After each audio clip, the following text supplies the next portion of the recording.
আমি সেমভাবে কার্ডবোর্ডটাকে কুলোর শেপ করে কেটে ব্যাক সাইডেও আঠার সাহায্যে আটকে নিয়েছি, যাতে ব্যাক সাইডে ফিনিশিংটা খুব সুন্দর আসে। আর তারপর আমি আটকে নিয়েছি ছোট ছোট সাইজের দুটো কুলো। তোমাদের কাছে যদি কুলোগুলো না থাকে তোমরা ক্লে দিয়েও বানিয়ে নিতে পারো, তাতেও কিন্তু খুব সুন্দর একটা লুক আসবে। আর দেখো, তারপর আমি হ্যাঙ্গিং হিসেবে অ্যাটাচ করেছি কটন বল আর কড়ি।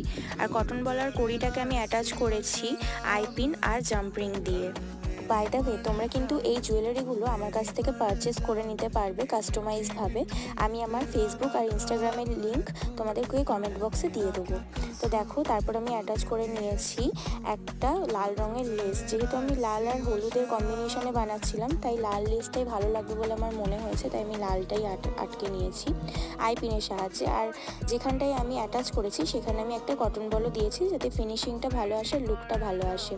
তো দেখো, প্রায় মোটামুটি আমার হারটা কমপ্লিট হয়ে এসেছে, কিন্তু এখনও কমপ্লিট